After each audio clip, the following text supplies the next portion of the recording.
Hi, I'm Ron and welcome to PopScicle, where I talk about popular culture, science, and everything in between.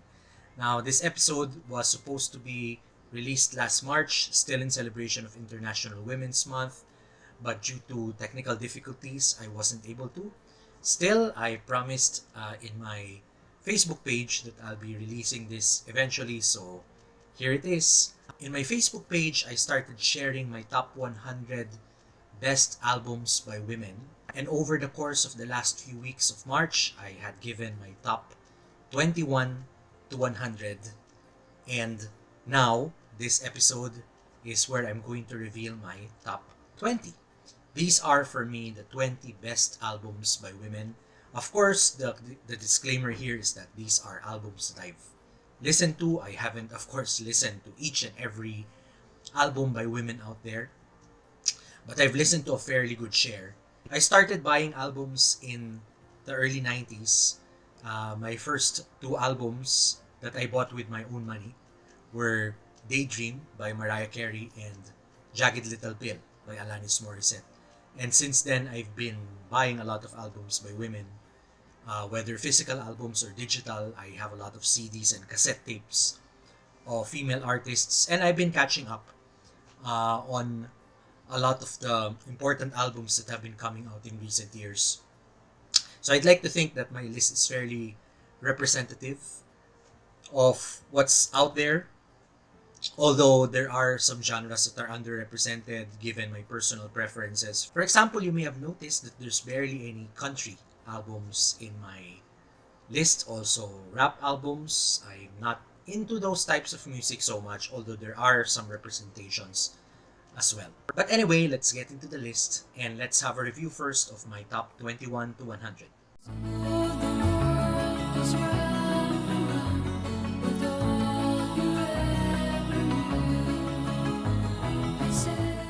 I'm so tired of playing with this bow and arrow.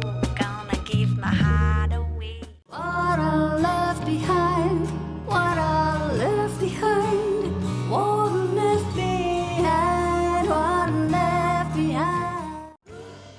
What you want, baby, I got it. What you need, you know I got it. All I'm asking is for a little respect when you come. And here are my top 20 best albums of all time by women. At number 20 is Surfacing by Sarah McLachlan. This has been one of my go-to albums when I just want to be bathed in beautiful, sweet melodies, a sort of, yes, sweet surrender.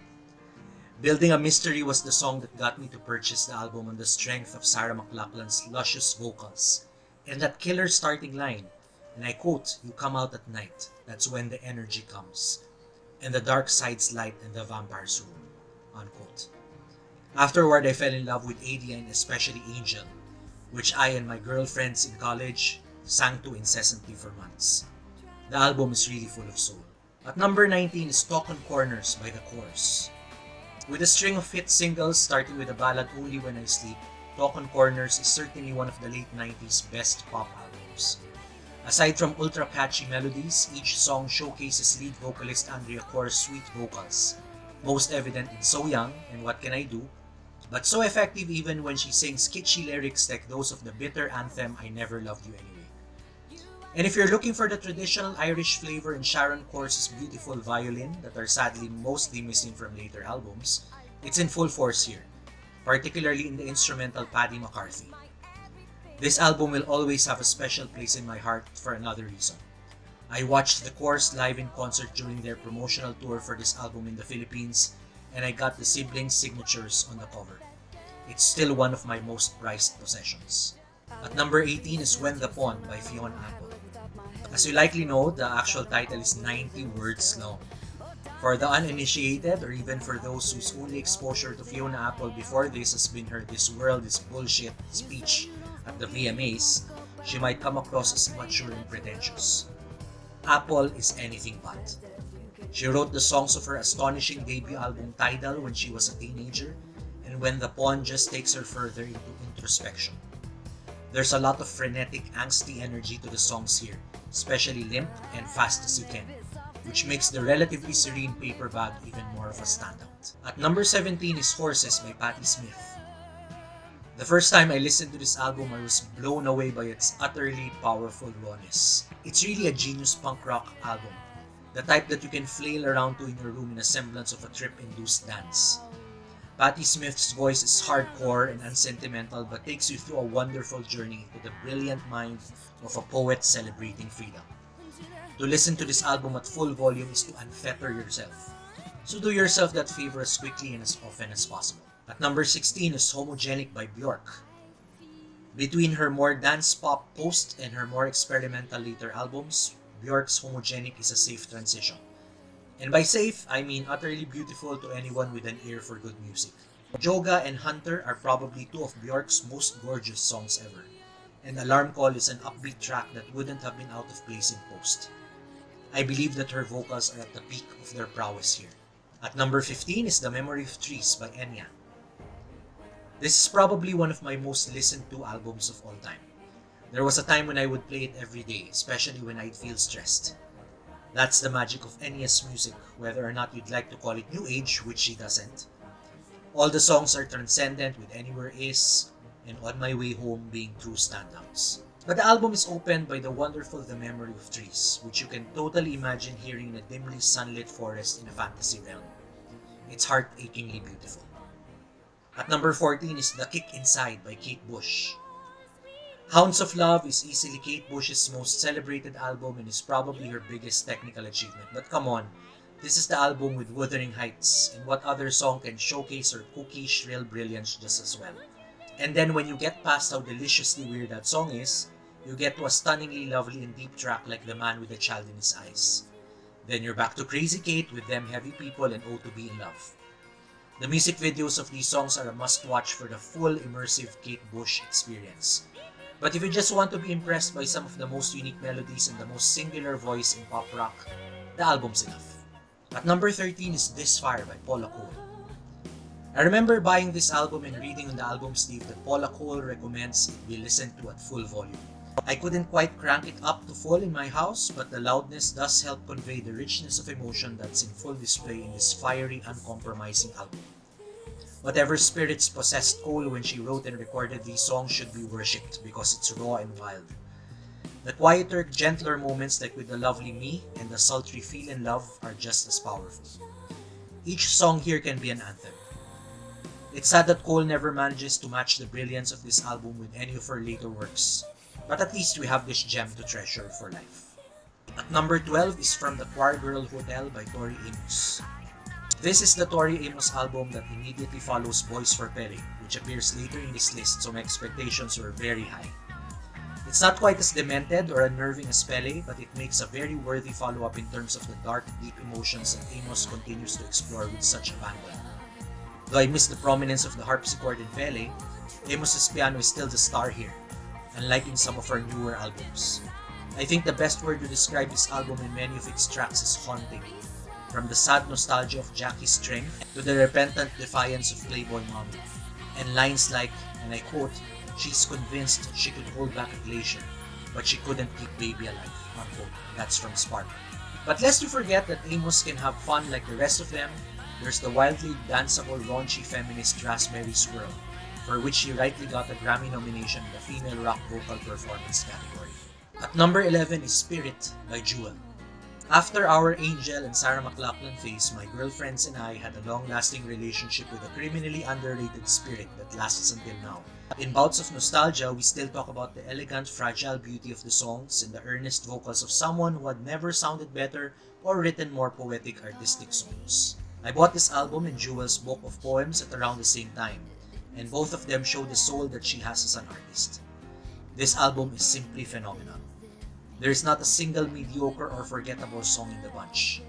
And Hands is one of the most hopeful songs ever, one that everyone should be singing to more often nowadays.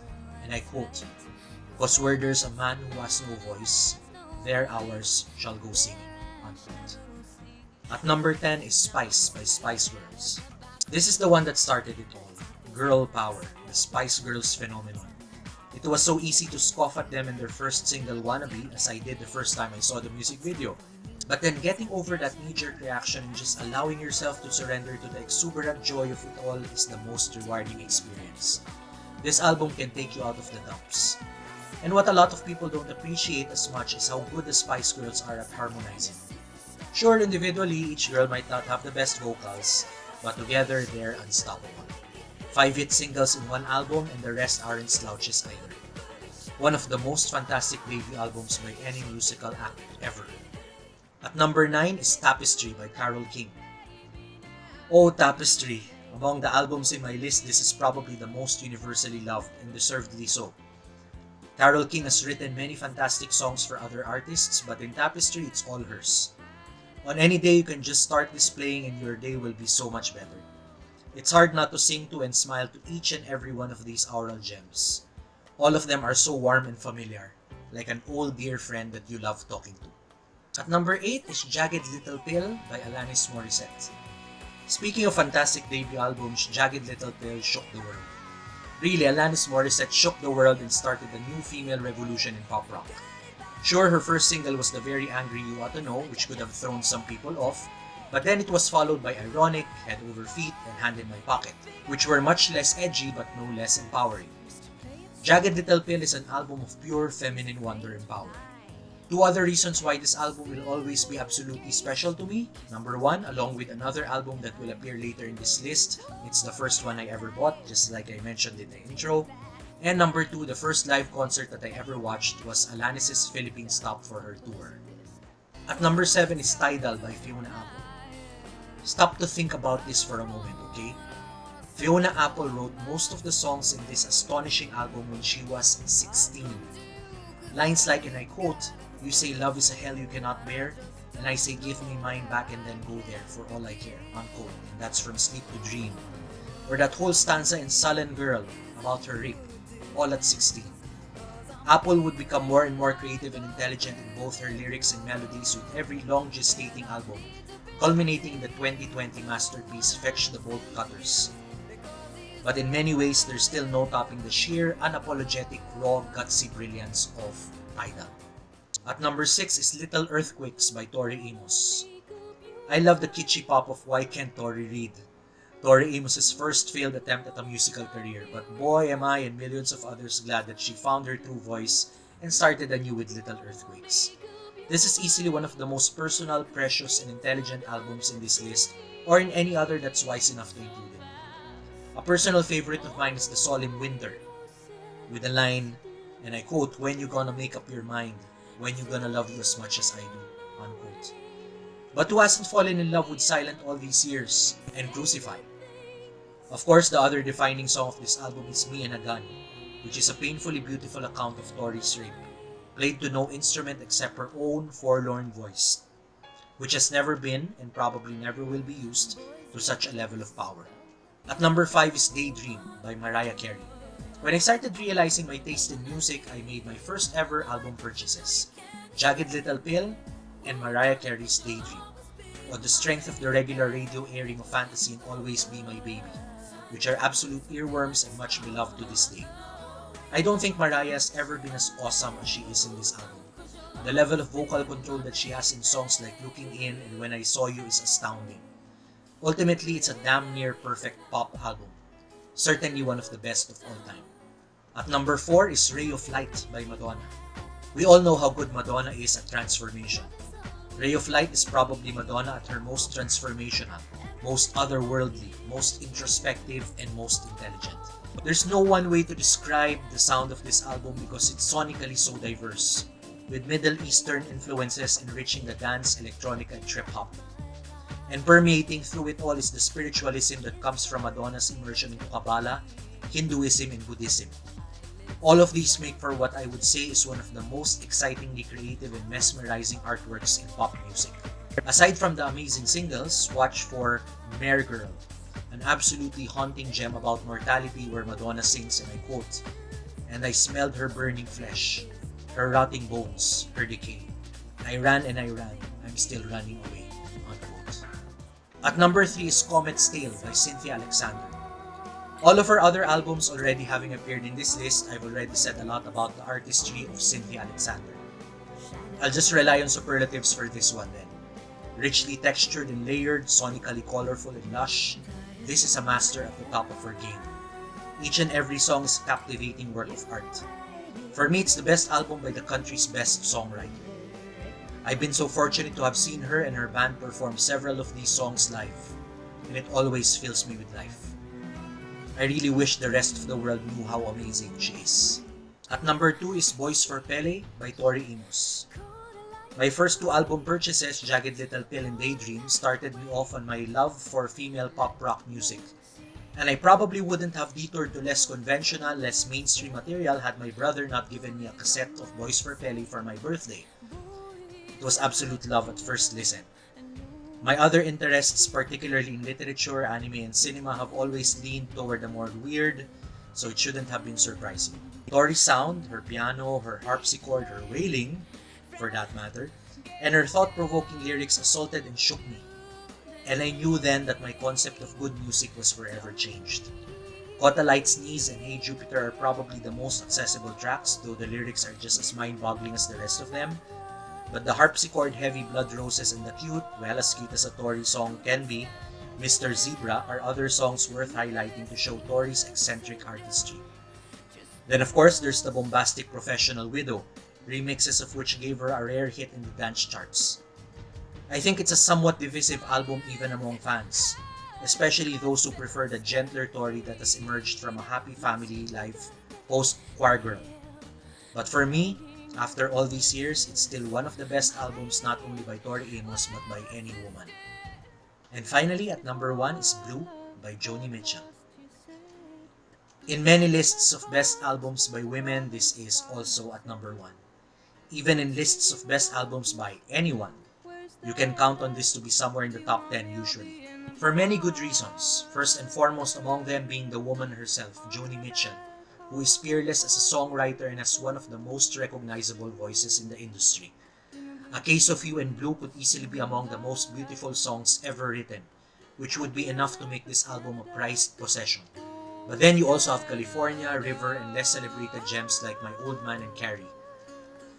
If you haven't given Joni Mitchell a chance and would like to know why so many artists have been influenced and inspired by her, Blue is a perfect gateway into her craft. And those are my top 100 best albums of all time by women. What are your own favorites? Are your favorites here?